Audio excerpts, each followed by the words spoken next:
Welcome, everybody, to Morel's Man Cave, where we keep the party going. Today's topic is a topic that needs to be had before you get married, but unfortunately, a lot of people don't talk about it. And we're talking about debt. Like, how much money does he have in debt before you get married? Vice versa, how much money does she have in debt before you get married? One of the biggest contributors to divorce, everybody think it's infidelity. That's not the answer. The answer is debt and money. Money is the number one contributor to divorce. You don't believe me? Go online and Google it yourself. I promise you, it's not gonna say infidelity. Oh my God, he cheated, girl. Get out of here. They ain't it. It's about money because the expectations for the couple were never set from the beginning. Let me break it down right fast. Give you guys a scenario. Let's call her Tom. Let's call her Kathy. Random names is irrelevant. The gender, the race of the person. Tom and Kathy. Congratulations, they meet. They go on 10,000 dates. They then have some bedroom fun.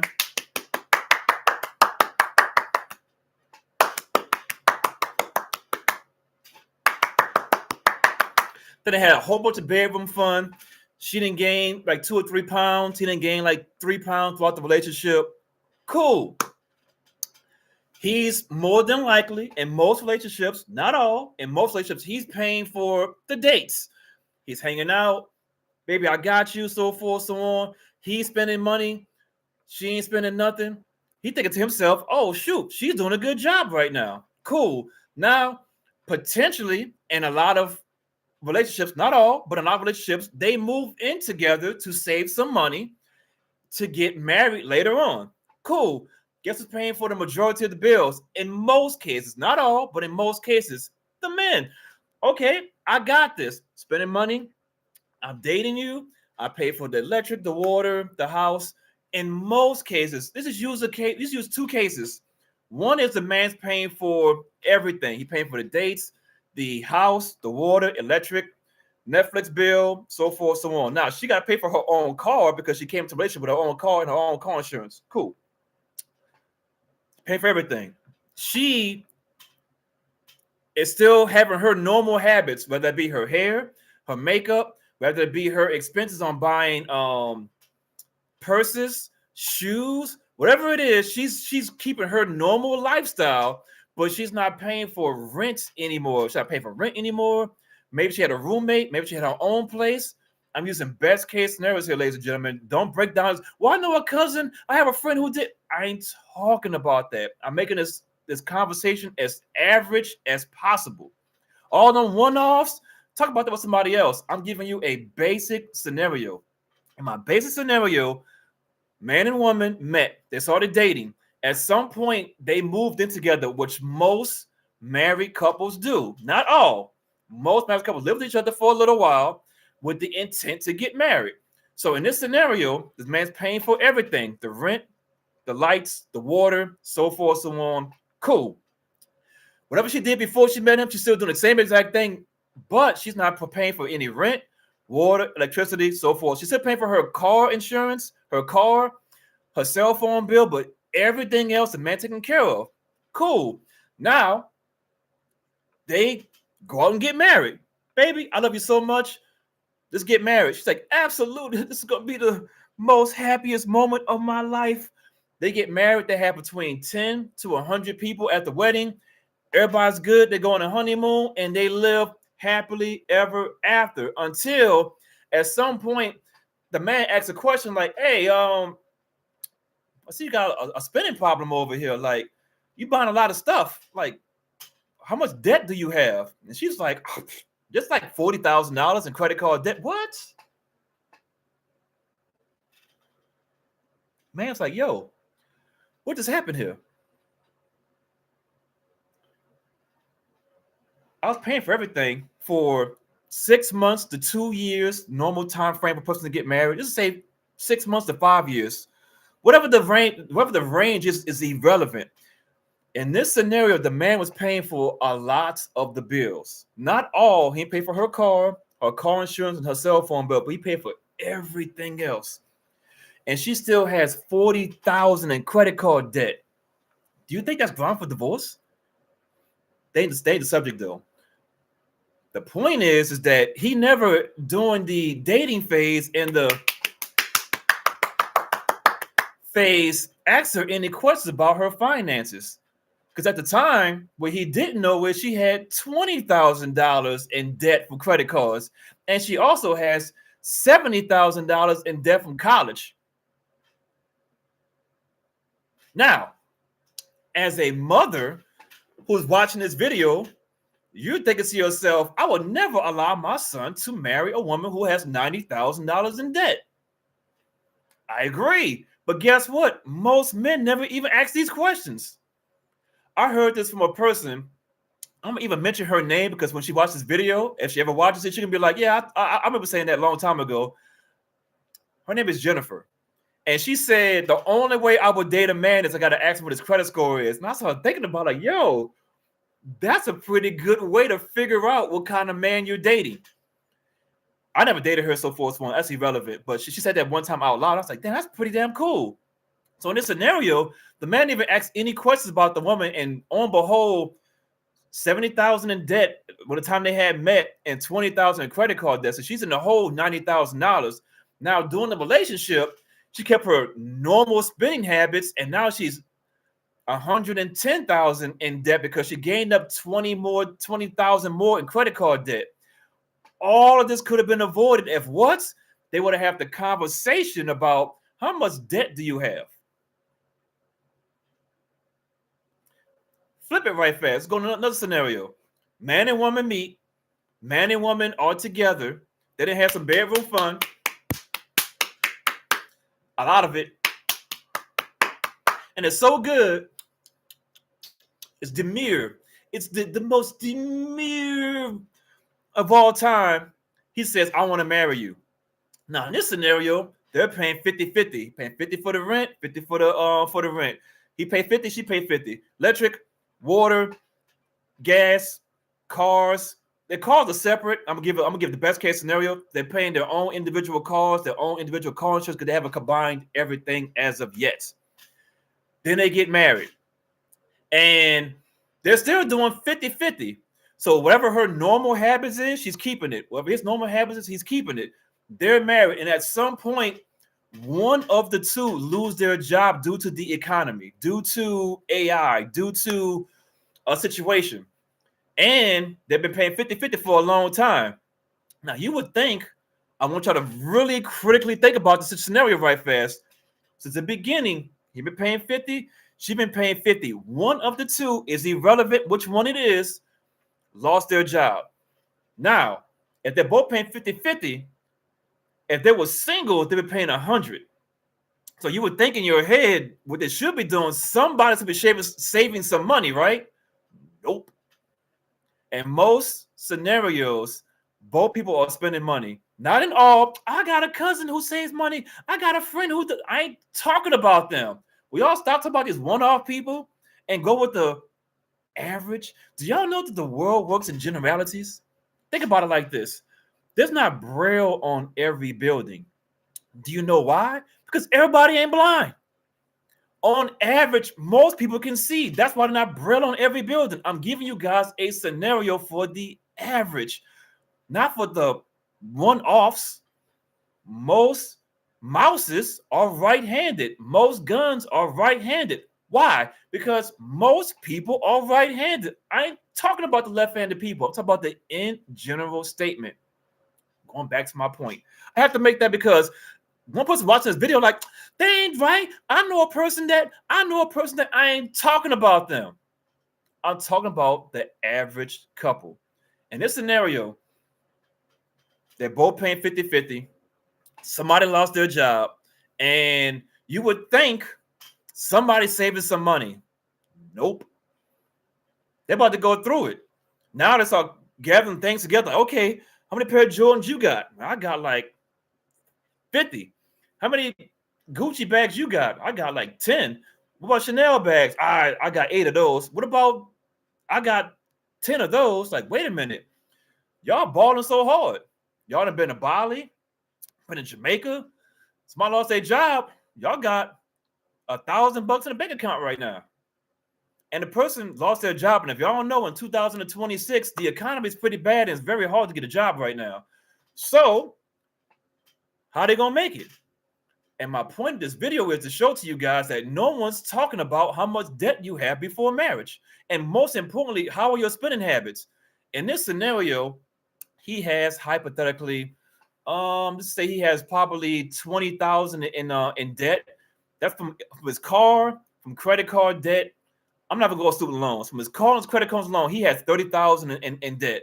From her, I'm not gonna use. She has a car. More than likely, women have a nice car, and I get it because y'all not mechanics, so I get it. She have a newer car. I'm gonna give her worst case scenario. I'm gonna give her. She probably owe 20,000 in a car.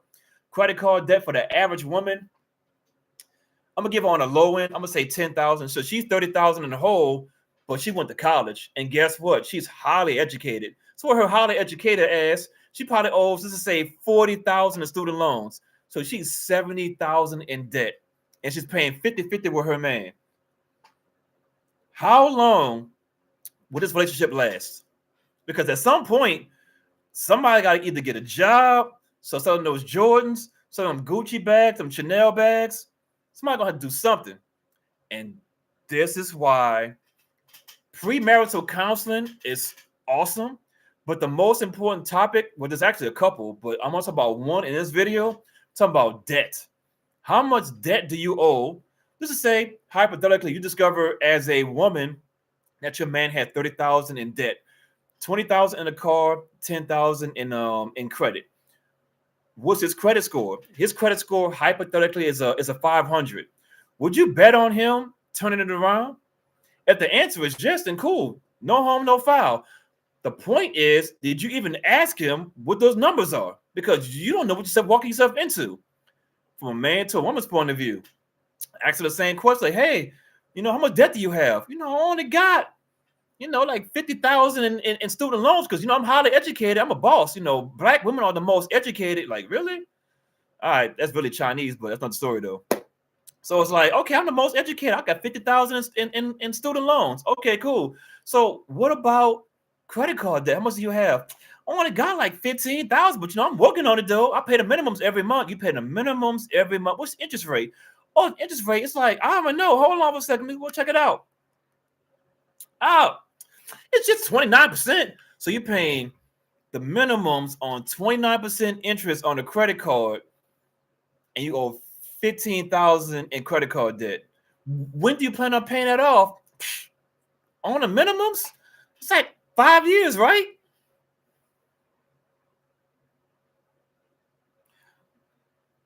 How much money do you owe on the car? Oh, I got it's new. I got some stuff done to it so far small. It's I got it off the lot and this and that. Only owe like 20,000 on it. Okay, the car loan makes sense.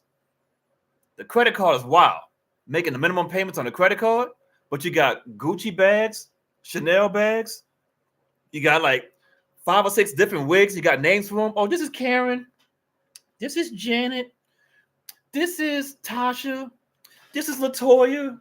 This is Beyonce. This is like, what are we doing right now? Oh, the insanity of this conversation is blowing my mind as I'm talking about it out loud.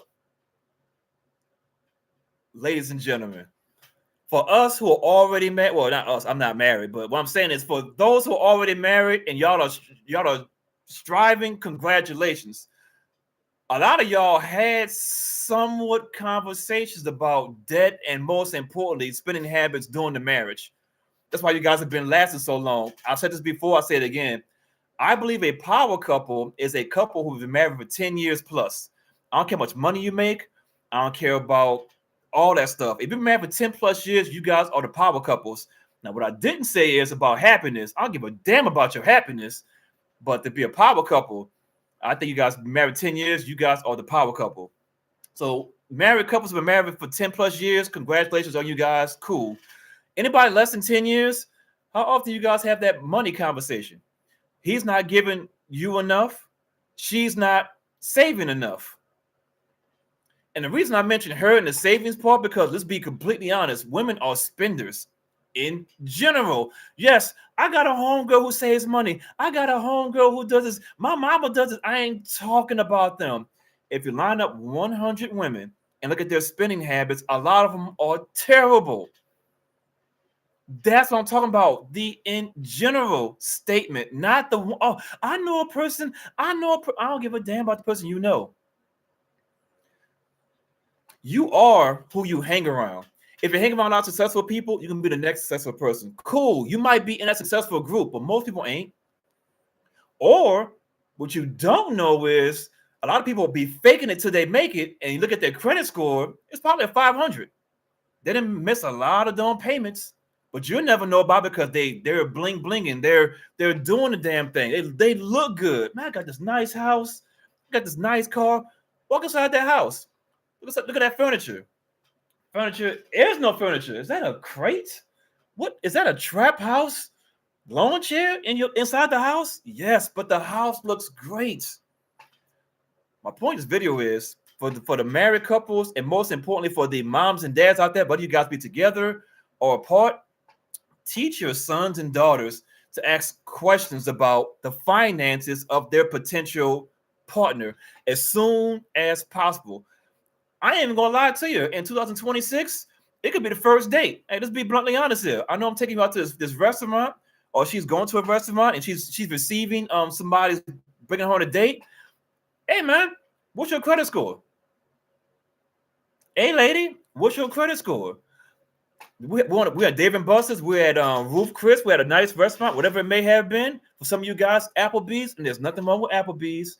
There's nothing wrong with Cheesecake Factory. Make that bluntly honest. I gotta tell you guys a story about Cheesecake Factory. Put that on another podcast. How much debt do you have? If you're not asking these questions within the first maybe 5 to 10 days, you're just wasting your time.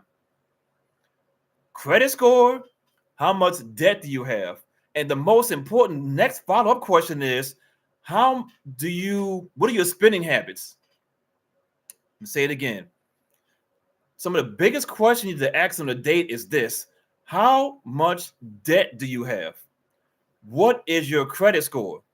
And the last question is, what are your spending habits? Once you get those three answers, it's going to determine the future of your relationship. Now, can things be fixed?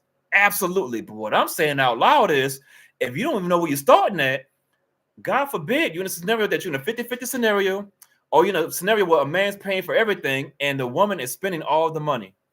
And then something were to happen, who has the safety net for you guys? A lot of this happened for me. So thinking this, I'm born and raised in New Orleans, and Hurricane Katrina happened. And when Hurricane Katrina happened, a lot of people didn't have $500 to get a rental car, or their car was almost busted at all. They couldn't go to Texas, to Tennessee, to Alabama, to Mississippi, to Georgia. Why? Because they ain't got no money. They're faking it until they make it. They're peacocking.